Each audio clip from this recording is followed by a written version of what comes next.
ஆனந்த வாழ்வு என்ற தலைப்புல நாம் இன்று சிந்திக்க இருக்கிறோம். ஞான துணை அல்லது ஞான வாழ்வு என்பது மிக மிக முக்கியம்னு மகரிஷி சொல்லுவாங்க. மனிதன் ஞானம் என்றால் உடனே ஏதோ அப்படியே சாமியார் ஆயிடுறது அப்படின்னு இல்லை. அறிவால் அறிவை அறிந்து தெளிவு பெற்று வாழக்கூடிய ஒரு வாழ்வு. அறிவை அறிதலே ஞானம். அறிவை அறிந்த தெளிவு இன்னும் சிறப்பான வாசகமாக அமைந்தது. ஞானத்தின் மூலம் இறையுடன் இணைந்து பெறக்கூடிய ஒரு யோகம்தான் ஞான யோகம்னு சொல்லுவாங்க. மகரிஷி நமக்கு இந்த பயிற்சிகளை வடிவமைக்கிற பொழுது குண்டலினி யோகத்தோடு சேர்த்து இந்த ஞான யோகத்தையும் சேர்த்து கொடுத்தாங்க. மனதை விரித்து கொண்டு பிரபஞ்சத்தோடு இணைகிற பொழுது அதை பற்றி அறிவையும் கொடுத்து அதை பாவித்து கொண்டு போக சொன்னாங்க. இயற்கை விதிகளை தெரிந்து கொண்டு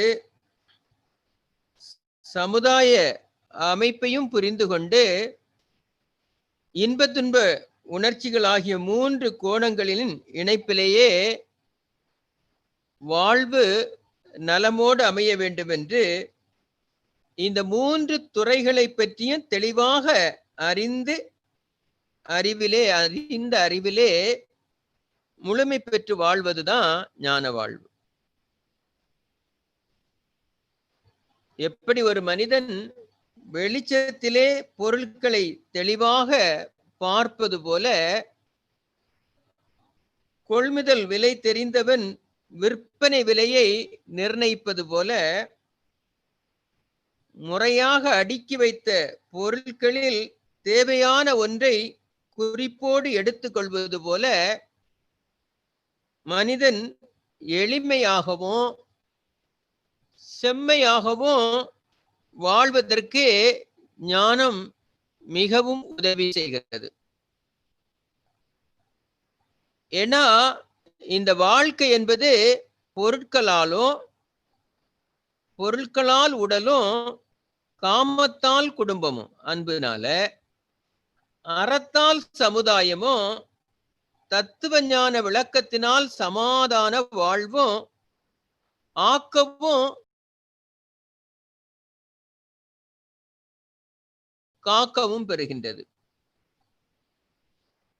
ஆதலால் ஒரு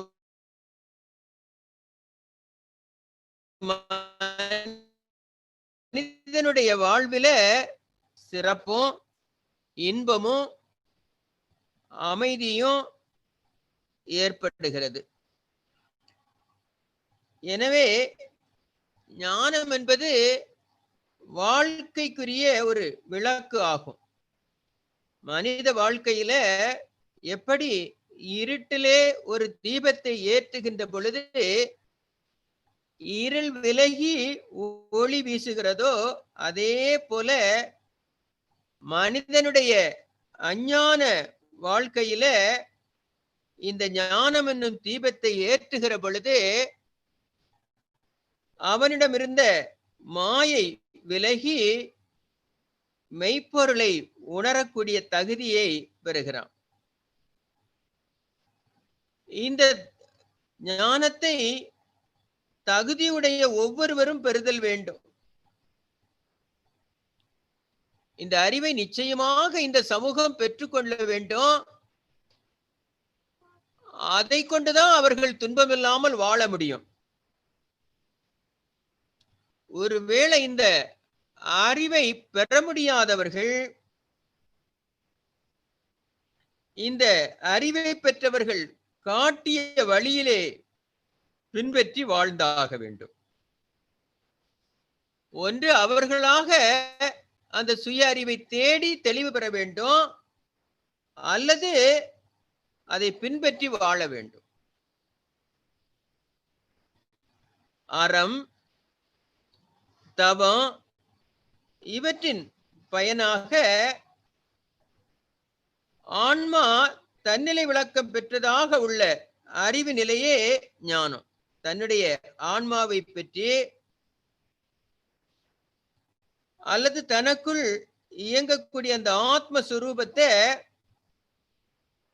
அறிந்து கொள்வதற்கு மனதை ஒருநிலைப்படுத்தி தவம் ஏற்றி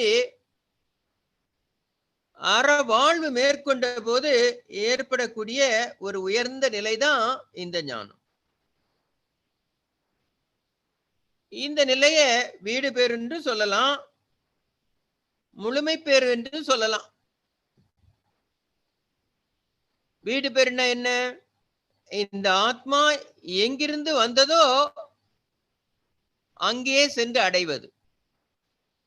இந்த ஆத்மா சுத்த வெளியிலிருந்து ஜீவனாக மலர்ந்திருக்கிறது. மீண்டும் அது அதே சுத்த வெளியோட அல்லது அந்த இறைவெளியோட அல்லது பிரம்மத்தோட ஐக்கியமாகி கூட நிலை. முழுமை பெறுனா தன்னுடைய வந்த வேலையை முழுமையாக நிறைவேற்றி விட்டு இதற்கு மேல செய்வதற்கு எதுவும் இல்லைங்கிற நிலையில மீண்டும் அது எங்கிருந்து வந்ததோ அங்கே போய் சேரக்கூடிய ஒரு நிலை. அதுபோல வந்த நோக்கத்தை நிறைவேற்றி கொண்டு அந்த முழுமையை அடையக்கூடிய ஒரு ஞானத்தை ஒவ்வொரு மனிதனும் பெற்றாக வேண்டும். ஆலய வழிபாட்டுல ஓர்மை நிலை அடைந்த ஆன்மாவை அடக்க நிலை ஒடுக்க நிலைக்கு கொண்டு வர வேண்டும் என்று நம்முடைய முன்னோர்கள் பஜன்ஸ் போன்றவைகளை அல்லது கோயில்கள்ல அலங்காரம் போன்றவைகளை செய்து சில மந்திர உச்சாரணங்களை சொல்லி மனித மனத்தை ஒன்றை செய்வார்கள். அது போன்ற நிகழ்வுகளிலாவது தன்னை மறந்து தன்னுடைய மூலத்தை அவன் தேட வேண்டும் என்று. ஆனா மனிதனோ அந்த பொய்யான தோற்றத்துல மயங்கி விடுகிறான். அதன் மூலத்தை தேடுவதற்கு பதிலாக மனம் அந்த நிகழ்ச்சிகளில் மயங்கி மீண்டும் மீண்டும் அதையே காண துடிப்பதனால மெய்ப்பொருள் உணர்தல் என்பது இயலாத காரியமாக போய்விட்டது. அதனாலதான் மகரிஷி உள்ளுணர்ந்து ஒன்றும் முறையான குண்டலினி யோகம் என்னும் அல்லது கரு தியானம் என்று சொல்லக்கூடிய சுக்கில தியானத்தை நமக்கு கொடுத்தாங்க. தேவை, பழக்கம், சூழ்நிலை இந்த மூன்றின் உந்துதலால புற கவர்ச்சியில சிக்கி தன்னை மறந்து மயங்கி இன்பம் அல்லது துன்பத்தை துய்ப்பதுதான் பெரும்பாலான மக்களுடைய இயல்பாக இருக்கிறது. அதுவே பழகி போய்விடுகிறது. அதுவே அவர்களுடைய வாழ்க்கையாகி கொண்டு விடுகிறார்கள். அதை கடந்து ஒரு ஞான வாழ்வு இருக்கிறதுங்கிறத மறந்து போய்விடுகிறார்கள். அந்நிலையில ஏற்படக்கூடிய அந்த மனதையும் மயக்கத்தையும் களைந்து அறிவு தன்மயமாகி தனக்குள்ளே தன்னை பற்றி தேடக்கூடிய ஒரு மாற்று முறை அல்லது முதற்படியாக நம்முடைய மன்றங்களிலே அதற்கு ஒரு தீட்சை கொடுக்கப்பட்டு வெளியிலே சென்று கொண்டிருக்கக்கூடிய அந்த உயிராற்றலை உள்நோக்கி திருப்பி அதை அடக்கி ஒடுக்கி அடக்கம் பெற்று ஒடுக்கம் பெற்று முதல்ல தன்னை உயிராக உணர வைத்து மீண்டும் அதன் விரைவை குறைத்து மேலும் ஒடுங்க செய்து பரமாக அமர்ந்த தன் தகமையை உணர வைத்து அதன் பிறகு அதனுடைய மூலத்தோடு ஒன்றை செய்து முழுமை பெறு எய்த செய்யக்கூடிய ஒரு சிறந்த வழிமுறை தான் இந்த ஞானம். இதைத்தான் நம்முடைய முன்னோர்கள் காலங்காலமாக போதித்து வந்தார்கள். அப்படி போய் அடைந்தவர்கள் அனுபவித்த இன்பத்திற்கு அளவே கிடையாது. அந்த தாய்மான சாமிகள் சொல்லுகிற பொழுது, பேச்சு மூச்சற்ற பேரின்ப வெள்ளமுற்று நீச்ச நிலை காணாமல் இருக்கு நாள் என்னாலோன்னார். இப்படிப்பட்ட பேரின்ப நிலை சர்வ அங்கமும் ஒடுங்கி ஒருமுகமாகி இன்ப துன்பங்களை கடந்து நிற்கும் நிலை பேரின்ப நிலை. அப்படியே மனம் ஒருநிலைப்பட்டு இன்ப துன்ப நிலைகளை எல்லாம் கடந்து நிக்கணும். ஏன்னா மனிதனோ இன்ப துன்பத்துக்குள்ள மாட்டிக்கொண்டு விடுகிறான், அதிலிருந்து விடுபட முடியாம தவிக்கிறான். அதனால அந்த மெய்ப்பொருள் நிலைய அறிய முடியாம போய்விடுகிறது. ஆனால் இதை கடந்து வர முடியும். பொறி புலன்களை மனிதன் அடக்கி அல்லது வென்றாகக்கூடிய திறன் படைத்தவன். இவற்றை வெல்வது மனிதனால் முடிந்த காரியம்தான் என்று காலங்காலமாக நம்முடைய ஞானிகள் அல்லது தத்துவத்திலே உயர்ந்தவர்கள் அல்லது இறைநிலையை உணர்ந்தவர்கள் நமக்கு வலியுறுத்தி கொண்டே வருகிறார்கள். தவம் செய்தவர்களால அந்த நிலையை சாதிக்க முடியும் என்றும், சாதாரண மனிதர்கள் தான் புற உணர்ச்சிகளில் சிக்குண்டு அக உணர்வுகள் பாதிக்கப்படுகின்ற அளவில் நடந்து கொள்ளுகிறார்கள். ஆனால் ஞானிகளுக்கு புற உணர்வுகள் எப்படி இருந்தாலும் அகம் பாதிக்கப்படாத நிலையில தன்னுடைய அடிமனதை தூய நீரோடை போல வைத்துக் கொள்ளுகிறார்கள். அப்படி அகம் பாதிக்கப்படாத மனிதர்கள் அகம் மலர்ச்சியுற்று காணப்படும். அந்த அகத்தினுடைய மலர்ச்சி அவர்களுடைய முகத்திலையும் நாம் பார்க்கலாம். அவர்களுடைய உடலும் உறுப்புகளும் முகமும் கூட ஒளிவிட்டு நிற்கும். அடுத்தது காட்டும் பளிங்கு போல நெஞ்சம் கடுத்தது காட்டும் முகம் என்றார் வள்ளுவர்.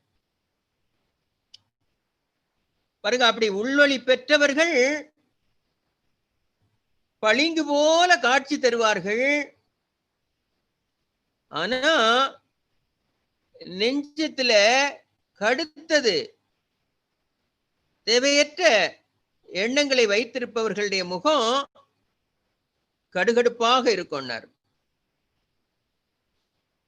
இப்படி மனதால் உடலும் உடலால் மனமும் வெளிப்படுகிற தன்மையை நீங்க பார்க்கலாம். வாழ்க்கை என்றாலே இன்ப துன்ப உணர்வுகள் தவிர்க்க முடியாதவை.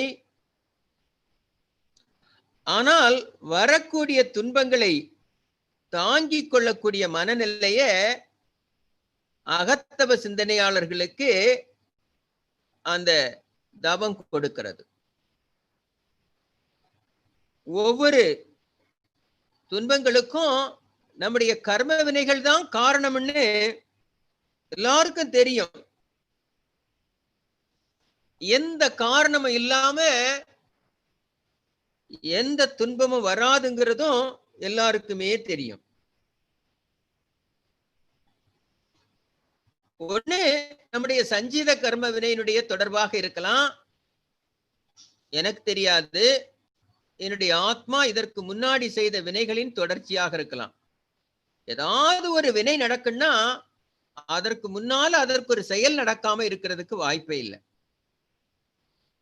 எந்த செயலும் இல்லாம ஒரு வினை நடக்காது. செயலுக்கேற்ற வினை மட்டும்தான் உண்டு. ஒண்ணு அப்படி சஞ்சீத கர்மமா இருக்கலாம், அல்லது நான் பிறந்த பிறகு என்னுடைய பிராரப்த கர்ம வினையாக இருக்கலாம். ஆனா ஏதோ ஒரு காலகட்டத்துல நான் செய்த வினைகள் தான், நான் செய்த செயல்கள் தான் இன்னைக்கு வினைப்பதிவாக வந்து அது விளைவுகளை ஏற்படுத்துகிற பொழுது மனிதன் மிரண்டு போய்விடுகிறான், அஞ்சுகிறான், அலறுகிறான். அப்ப இந்த மனதை காலத்தால் சரி செய்யாதவனுடைய மனம் அதுவே எல்லா துன்பங்களையும் உருவாக்கி வைத்துக் கொள்ளும். ஒரு மனிதன் கால் தடிக்கு கீழே விழுகுவதும் அந்த கர்மாவினுடைய கணக்கு தான். விழுந்த பின் எழுவதும் அதனுடைய கணக்கு தான். எழுந்தவன் மீண்டும் விழுவதும் அதனுடைய கணக்கு தான். ஏன்னா இந்த இறை மனமாக செயல்பட்டு தான் பெற்ற பதிவுகளை கணக்கெடுத்து கொண்டு அதற்கு தகுந்த விளைவுகளை அது வெளிப்படுத்தி கொண்டே இருக்கிறது. அதனாலதான் ஒரு கவிஞன் எழுதுகிற பொழுது சொன்னா, கெடுவதும் உன்னால், கீழ் மேலாக விழுவதும் உன்னால், விழுந்த பின்னாலே எழுவதும் உன்னால். தான் உண்மை. எல்லா செயலுக்கும் மனம்தான் காரணம். அப்ப மனம் மாயையிலிருந்து விடுபடாதது வரையும் துன்பங்கள் தொடரும். எல்லா துன்பங்களுக்கும் மனம்தான் காரணமானதுனால அதை மாயையிலிருந்து விடுவித்து இறையோடு இணைக்க வேண்டும். இறையோடு இணைக்கணும்னா அகத்தவம் ஒண்ணுதான் முடியும். அதனுடைய விரைவை குறைக்கணும், அதை நிறைநிலைக்கு கொண்டு வரணும். அப்படி வரும்போது கர்மாவினுடைய செயல்பாட்டு வேகம் குறையும். காட்டாற்று வெள்ளத்தை அணை கட்டி நிறுத்துவது போல மனதின் வேகத்தை குறைத்தால் வாழ்க்கை வளமாக மாறும். அதற்கு மனிதனுக்கு இறை நம்பிக்கை வேணும். நம்பிக்கை தான் அனைத்திற்கும் மூலம். வீட்டிலிருந்து ஒரு அடி தூரம் எடுத்து வைக்கணும்னா கூட நம்பிக்கை வேணும். சாப்பிடணும்னா கூட சாப்பிடுற சாப்பாடு நம்பினாதான் உள்ள போகும். நம்பல எவனாவது விஷம் வச்சிருப்பான்னு ஒண்ணு வந்துருச்சுன்னு வச்சுக்கிடுங்க, சாப்பாடு உள்ள போகாது. அப்ப இங்க நடக்கிற ஒரு செயலுக்கும் நம்பிக்கை வேணும். அதே போலதான் ஞானம் பெற வேண்டுமானால் இறை நம்பிக்கை மிக மிக அவசியம்.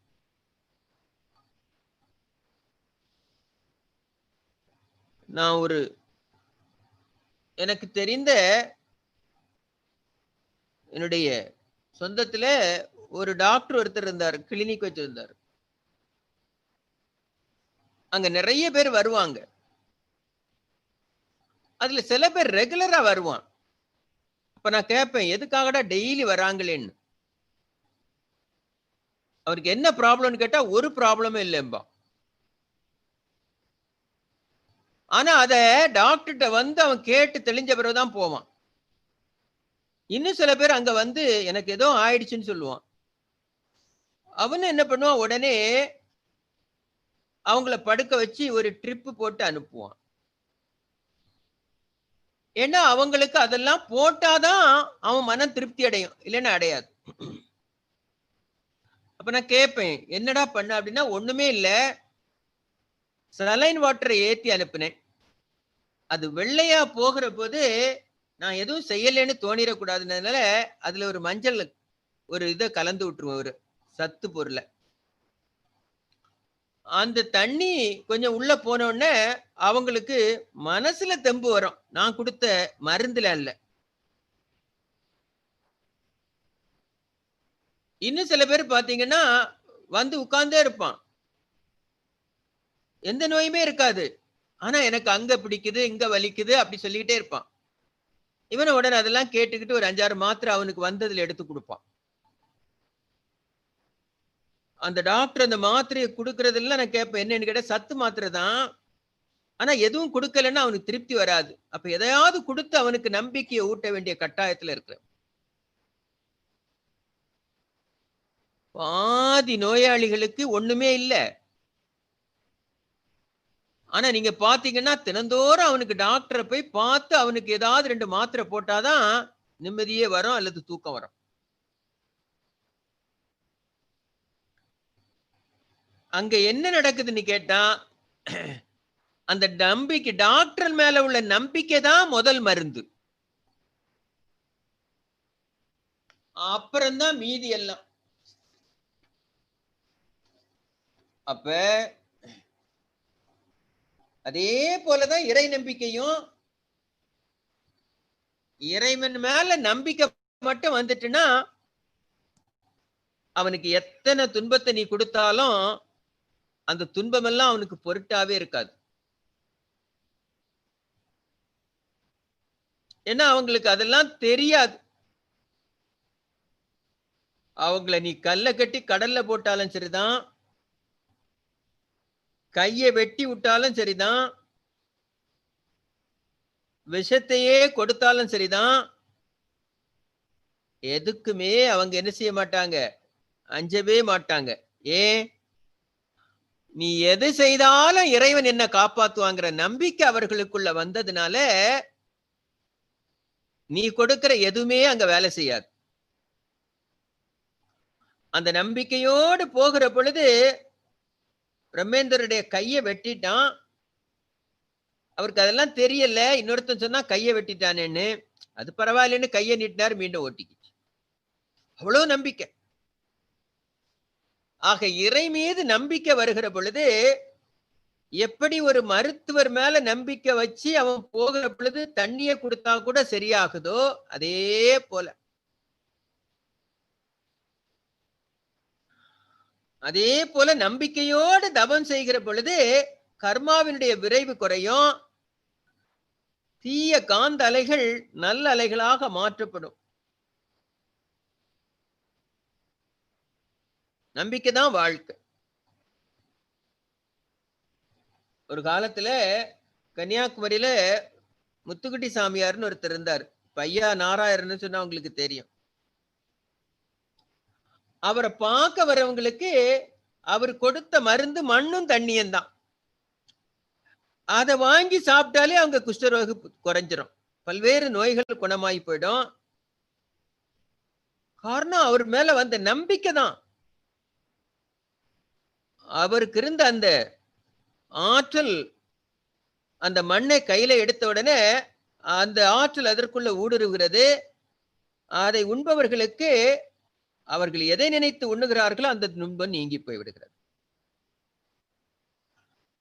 இதுதான் அந்த நம்பிக்கை வேணும். நீங்க பாத்தீங்கன்னா தெரியும், ஆதி மனிதன் கடலை கண்டு பயந்தான். அடுத்த மனிதனும் அதே கடல்ல நடந்து பார்த்தான். அதுக்கு அடுத்தவன் நீந்தி பார்த்தான். இன்னொருவனும் ஒரு கடல்ல ஒரு கட்டையை பயன்படுத்தி கொஞ்சம் பயணம் செய்து பார்த்தான்.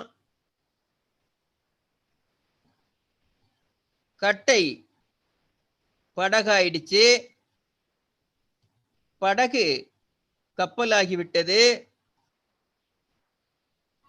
இப்ப கடற்பயணமோ சுகமாகி போய்விட்டது. தவ வாழ்வு அப்படிதான்.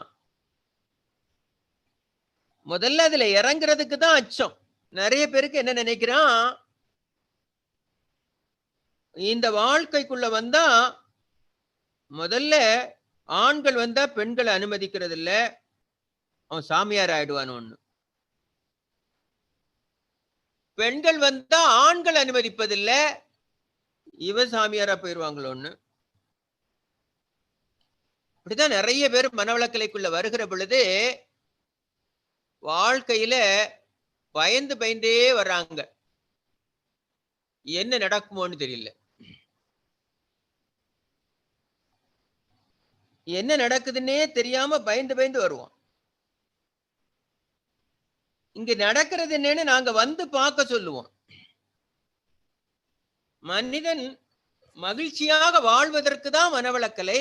அதன் மூலமாக அறிவிலே தெளிவு பெற்று ஞானத்தை நோக்கிய பயணம்தாங்கிறத மகரிஷி நமக்கு பல இடத்துல உதவி இருக்காங்க. ஏன்னா இல்லற வாழ்வில் இருந்து கொண்டே இனிய ஞானத்தை பெற முடியும்னு எத்தனையோ இடத்துல நமக்கு போதிச்சாங்க. இல்லற ஓடுதளம் இல்லாத விமானம் துறவு வானத்தில் எழுப்புதல் எங்கனம்னு ஒரு கவிஞன் எழுதினான். இங்க இருவருக்கிடையில நடக்கக்கூடிய அந்த இனிமையான வாழ்க்கை தான், அந்த புரிதலான வாழ்க்கை தான் ஞான துணை. ஒருத்தருக்கொருவர் ஒத்து உதவி வாழுகிற பொழுது கிடைக்கிற அந்த மகிழ்ச்சியில மன நிறைவு பெறும். இந்த காலத்துல எல்லாம் நீங்க பாத்தீங்கன்னா தெரியும், அந்த கணவன் மனைவி அப்படி ஒரு இணக்கமான வாழ்க்கை வாழ்வாங்க. வாழ்ந்து முடிந்த பிறகு பிள்ளைகள்கிட்ட அந்த இதெல்லாம் ஒப்படைச்சுக்கிட்டு அவங்க ஞானத்தை தேடி காசி ராமேஸ்வரம்னு புறப்பட்டுருவாங்க. இப்ப எல்லாம் அப்படி ஒருத்தர் போறக்கு ஒருத்தர் அனுமதிக்கிறது இல்லை. இருவருமே இதை உணர்ந்து கொண்டு விட்டா இந்த வாழ்க்கை மகிழ்ச்சி. இன்னொரு உயிரின் கடமை ஆற்றவே ஒவ்வொரு உயிரும் பூமியில் எழுகிறது.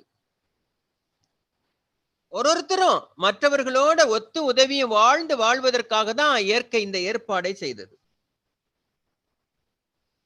அப்ப தவம் என்பது நம்மை பிரித்து விடுவதல்ல, நம்மை இன்னொன்றோடு இணைக்கிறது. இயற்கையோடு, சமுதாயத்தோடு, நம்ம உடல் உணர்வு உயிர்களோடு இணைக்கிறது தான். மனித நம்பிக்கை தான் இங்கிருந்து பூமியை கடந்து இருக்கக்கூடிய எத்தனையோ கோள்களை நோக்கி ராக்கெட்டுகளை ஏவுகிறது. செவ்வாய் வரையும் போயிட்டோம். நம்முடைய நம்பிக்கை தான், அது வீண் போகல. அதே போலதான் நான் சுத்தவெளியோடு இறைவனோடு இணைவன் என்கிற நம்பிக்கை ஒரு காலம் வீண் போகாது.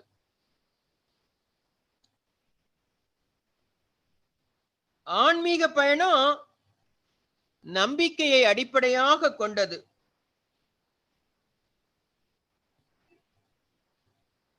மகிழ்ச்சியும் இன்பமும் நம்பிக்கையின் அடிப்படையில தான் உருவாகிறது. இதெல்லாம் எனக்கு மகிழ்ச்சியை தருங்கிறது நம்பிக்கை தான். சிலது மகிழ்ச்சியை தராதுங்கிறதும் அந்த மனதினுடைய வெளிப்பாடாகத்தான் இருக்கிறது. ஒருத்தரும் இதை உணர்ந்து கொண்டு அந்த நுண்ணிய நிலைக்கு மனதை கொண்டு போய் பொய் வாழ்க்கை வாழாம மெய் வாழ்வை நோக்கி இதை நகர்த்தினாங்கன்னா அந்த வாழ்வு ஞான வாழ்வாக மாறும். அதனாலதான் பட்டினத்தடிகள் பொய் வாழ்வை நம்பி விரும்பி வாழாமல் மெய்வாழ்வை நம்பி விரும்பி வாழாமல் பொய் வாழ்வை நம்பி புலம்பினேன் பூரணம் என்னார். இவன் என்ன நினைச்சுக்கிட்டு இருக்கான், அந்த பொய்யான வாழ்க்கை தான் வாழ்க்கை நினைச்சு மெய் வாழ்வை விட்டுட்டான். பொய் வாழ்க்கை என்ன, புலன்வெளி வாழ்க்கை. எதையோ பார்க்கிறான், பார்க்கிற பொழுது ஒரு சிற்றின்பம் கிடைக்கிறது, மீண்டும் அது கிடைக்காதான்னு தேடுவான். அது இன்பம் அல்ல, அது துன்பங்கிறத அவன் அறிந்ததே இல்லை. சில நேரங்கள்ல நம்முடைய காதுகளுக்கு வரக்கூடிய ஓசைகள், சில வார்த்தைகள் நமக்கு மகிழ்ச்சியை தருகிறது. அது கொஞ்ச நேரம்தான். அதன் பிறகு தொடர்ந்து கேட்டா அதுவே துன்பமாக மாறிவிடும். ஆரம்பத்துல நம்ம ஒரு பாடலை கேட்கிற பொழுது ஆஹா ஓஹோன்னு சொல்லுவோம். அதே பாடலை தொடர்ந்து ஒரு 10 முறை கேட்டீங்கன்னா அது துன்பமாக மாறிவிடும். அவன் அடுத்ததுக்கு மாறுவான். இப்படி மனித மனமானது புலன்களால் கிடைக்கின்ற இந்த சிற்றின்பத்தின் மேல இந்த பொய்யான இன்பத்தை இன்பம் என நினைத்து அந்த பேரின்பத்தை மெய்யின்பத்தை அனுபவிக்க தவறிவிட்டது. சின்ன சின்ன விஷயங்கள்ல சிக்கி கிடக்குது. சாப்பாட்டுல, தொடு உணர்வுல, இப்படி பல்வேறு சிக்கல்களுக்குள்ள மாட்டிக்கொண்டிருக்கிறது. அந்த மாதிரி நிலையிலிருந்து மாறணும்னா இங்க அகத்தவன் செய்வதை தவிர வேறு வழி இல்லை. சூடளக்கும் கருவியிலே ரசத்தை போல சோதி வெந்து சூடேற்றி நெற்றி முட்டை அது சொல்றாங்க. எப்படி நம்முடைய டெம்பரேச்சர் பார்க்கக்கூடிய வெப்பநிலை மானியில இந்த சூடு பட்ட உடனே அந்த பாதரசம் மேலெழும்பி வருகிறதோ அதுபோல மூலாதாரத்தில் இருக்கக்கூடிய அந்த உயிர் சக்தியானது நம்முடைய நெற்றியிலே வந்து முட்டினா நாடளக்கும் அறிவினிலோர் புதுமை தோன்றுனார். இந்த பிரபஞ்சத்தினுடைய தோற்றங்களையும் அறிந்து கொண்டு நம்முடைய அறிவானது புதிய பரிணாமத்தை நோக்கி நடைபெயலும். நாடி நிற்கும் தன் மூலஸ்தானம் முட்டேனார். அது எதை நோக்கி பரிணாமிக்குதுன்னு கேட்டா தன்னுடைய மூலத்தை அடைவதை நோக்கி பரிணமிக்க தொடங்கிவிடுனார். பாடலுக்கும் பயனடைந்த பக்குவத்தால் பண்டை நிலை உற்றுணர்ந்து பேரானந்த வீடளந்து முடிவு கண்ட அனுபவத்தால் விருப்பு வெறுப்புணர்ந்த பெருவாழ்வாய் நிற்கொண்டார். வீடளந்த முடிவு கண்ட பேரானந்தத்தால், எந்த வீடு?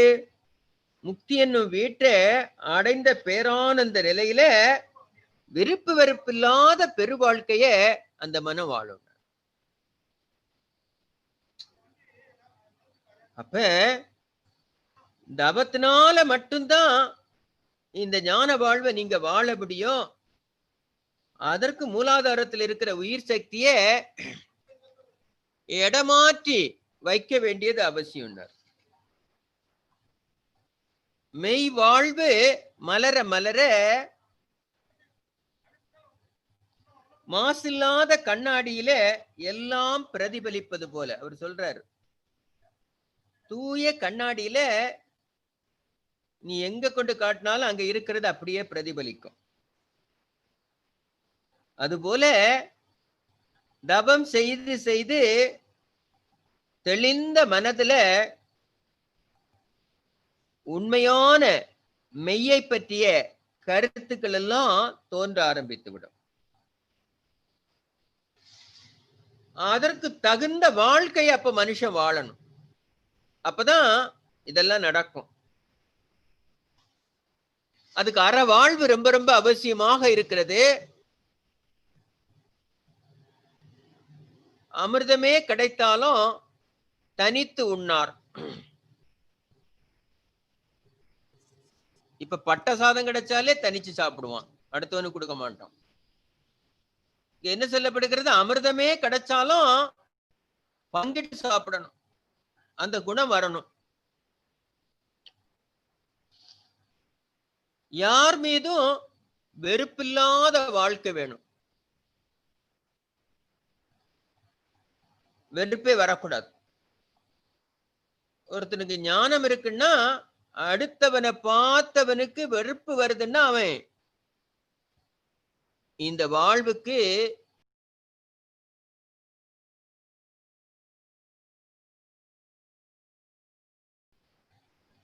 புகழ்வனினும் உயிர் வழங்குதலுமா. நல்ல சமூகத்திற்கு நன்மை விளையுமானால், இயற்கைக்கு நன்மை விளையுமானால், அதற்காக தன் உயிரையும் பொருட்படுத்தாது தொண்டு செய்யக்கூடியவனாக இருக்கணும். பழியனின் உலகமே கிடைப்பதாயினும் விரும்பாமை. இது ரொம்ப ரொம்ப முக்கியம். ஏன்னா நிறைய பேருக்கு ஏதாவது கிடைக்குதுன்னா எந்த பழிபாவ செயலும் செய்வதற்கு தயங்குவதில்லை. இன்னைக்கு நடக்கிற பெரும்பாலான குறைகள் நீங்க பாத்தீங்கன்னா தெரியும், பெரிய பெரிய ரவுடிசத்தால தான் நடக்கும்.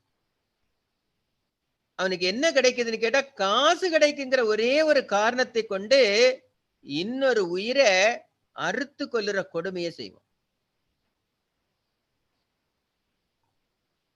ஆனா தவம் செய்தவனுக்கு அந்த உணர்வுகள் எல்லாம் தாண்டி போயிடுறான். உலகத்தையே அவனுக்கு கொடுக்கிறதாக இருந்தால் கூட ஒரு சிறு ஜீவனுக்கு கூட அவன் துன்பத்தை ஏற்படுத்த மாட்டான். அதனால்தான் வள்ளல் பெருந்தகை போன்றவர்கள் எல்லாம் பாருங்க, அந்த ஞானத்தினுடைய வெளிப்பாடு வாடிய பயிரை கண்ட போதெல்லாம் வாடினேன்னார். பாருங்க, முல்லைக்கு தேர் கொடுத்தான் பாரின்னு படிச்சோம். ஒரு சாதாரண கொடிதான், அது தரையில கிடந்து துன்பப்படுவதை பார்த்து அவனுடைய மனம் இறங்குகிறது. தன்னுடைய தேர் அதுல விட்டு அந்த கொடியை படர செய்துட்டு போறான்.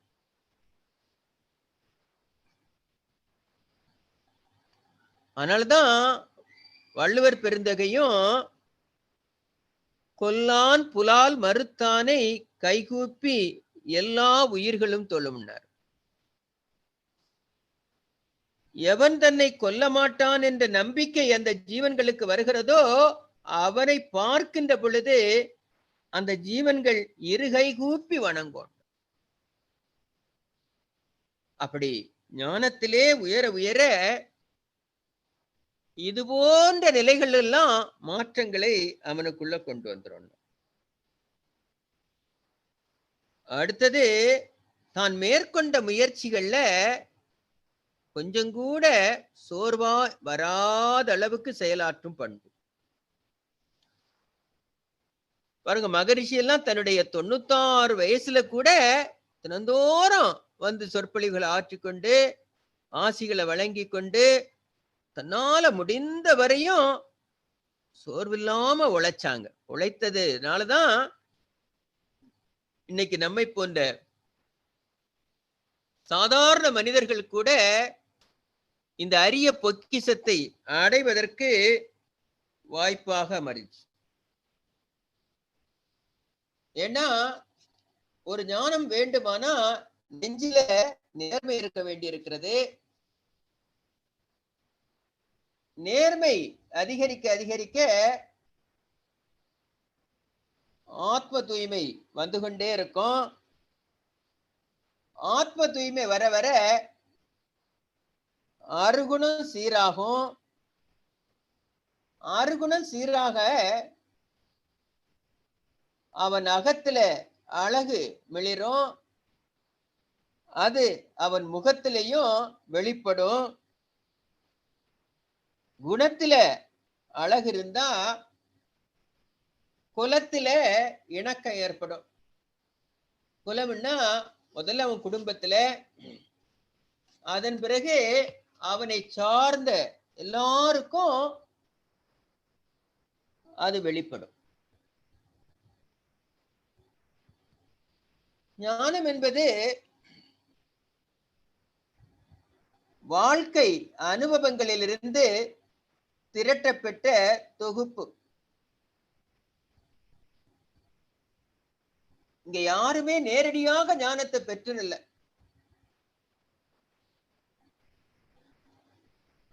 பல்வேறு துன்பங்களை, பல்வேறு நெருக்கடிகளை,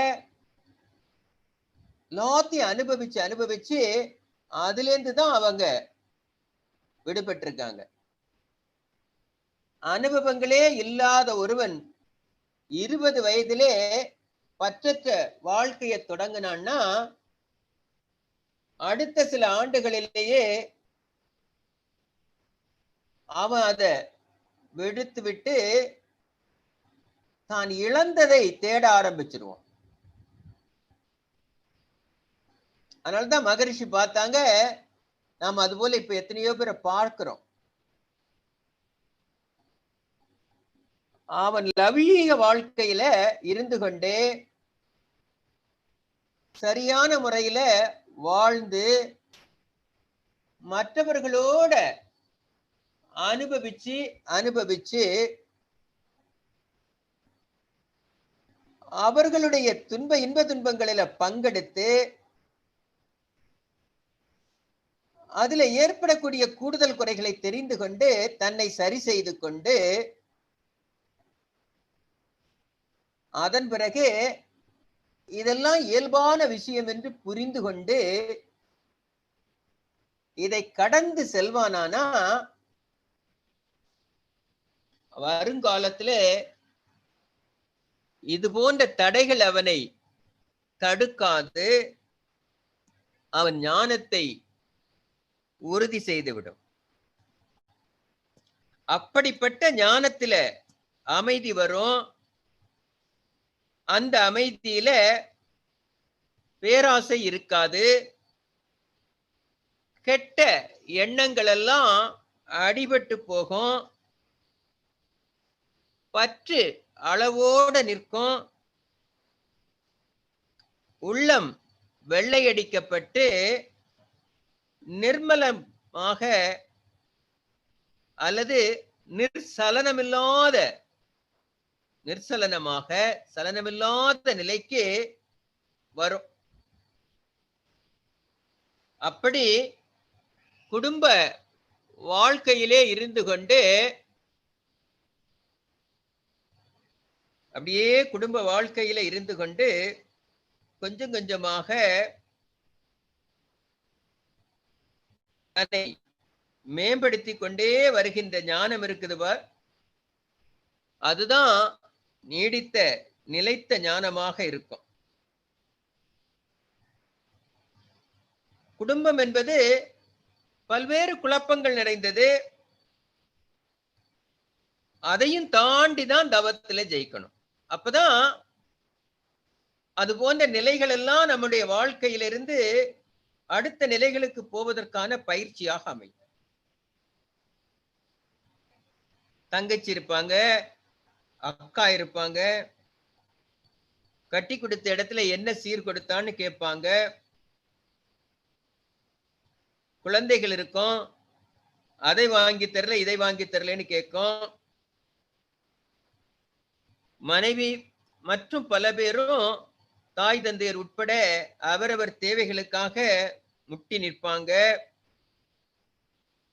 அவைகளை எல்லாம் அமைதியோடும் நிதானத்தோடும் சமாளித்து உள்ளத்தை ஒருமுகப்படுத்தி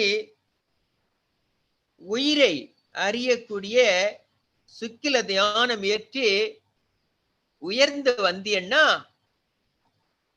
அதன் பிறகு ஒரு காலம் உன்னை ஒன்றும் செய்ய முடியாத உயர்ந்த நிலையை அடைவான்.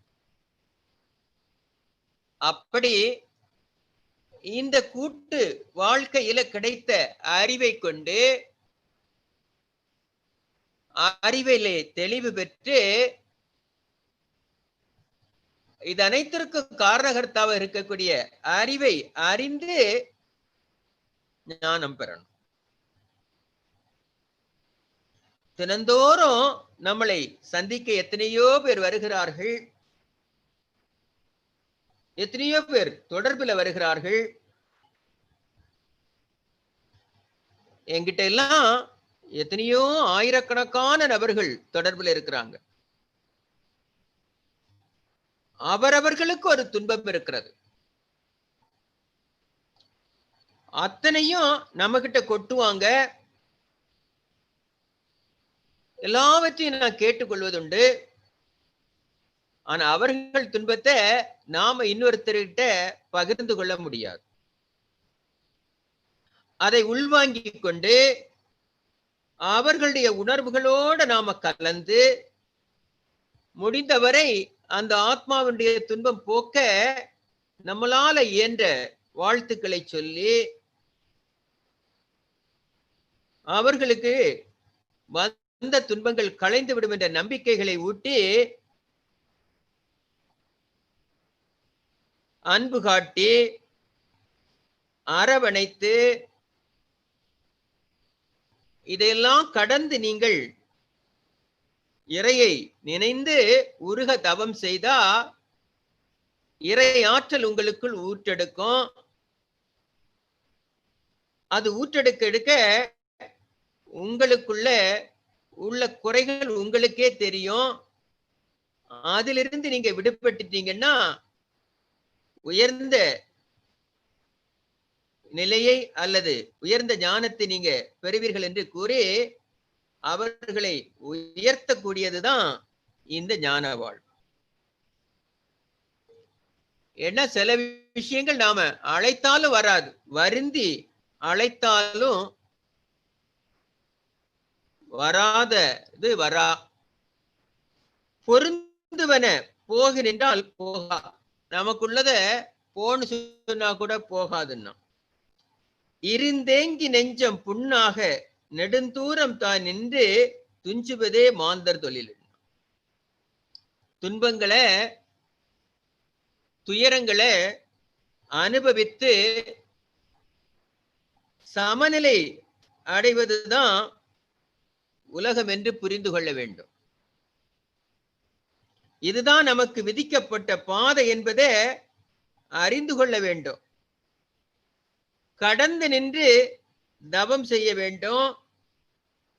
மனதை அமைதிப்படுத்தி நிறைநிலையோடு நம்மை நிறுத்தி கொள்ள வேண்டும். முடிந்தவரை விட்டு கொடுத்து பழகணும். பேச்சிலும் நடவடிக்கைகளிலும் பண்புகளிலும் உயர்ந்த தன்மையும் திறமையும் வெளிப்படுத்த வேண்டும். சுறுசுறுப்பு, விடாமுயற்சி, கடும் உழைப்பு, லட்சியத்தை அடையும் நோக்கு, இனிமையான பேச்சு, பொறுமை, சகிப்புத்தன்மை, அமைதி, சந்தேகப்படாத மனப்பான்மை, குறை காணாதிருத்தல், இன்முகத்தோடு பழகுதல், இனிய வார்த்தைகளை பேசுதல், இப்படி எத்தனையோ மாற்றங்களை நமக்குள்ள உருவாக்கி கொண்டோம்னா அது கொஞ்சம் கொஞ்சமாக நம்மை ஞானத்தை நோக்கி நகர்த்தும். ஏன்னா இன்முகத்தோடு பேசுற ஒரு பழக்கம் யாருக்கு வரும்னு கேட்டா ஞானிக்கு மட்டுமே வரும். அதான் பார்த்த உடனே நம்மை ஈர்த்து கொள்ளும். அந்த புன்சிரிப்பு அப்படியே மகிழ்ச்சியை தரும். அதோட 2 வார்த்தை நமக்கு அப்படி சாதகமா சொல்லியாச்சுன்னா அந்த சொல் நம்மை மிக உயர்ந்த நிலைக்கு கொண்டு போகும். ஆனா இன்னைக்கு சமூகத்துல அப்படி இனிய சொற்கள் பேசப்படுகிறதான்னு கேட்டா இல்ல. இருக்கிறவன வேகமா அனுப்பிடுவான், அப்படிதான் பேசுவான். அப்ப ஞானம் பெற பெற இந்த அற்புத குணங்கள் எல்லாம் வெளிப்படும். அல்லது அப்படி ஒருத்தருக்கு இந்த அற்புத குணங்கள் வெளிப்பட்டிருக்குன்னா அவர்கள் ஞானத்தை துணை கொண்டிருக்கிறார்கள் என்று அர்த்தம். ஆக ஒவ்வொருவரும் நாம இது போன்ற வாழ்க்கை முறைகளை கடைபிடித்து தவம் செய்து தானும் வாழ்ந்து பிறரையும் வாழ வைப்போம்.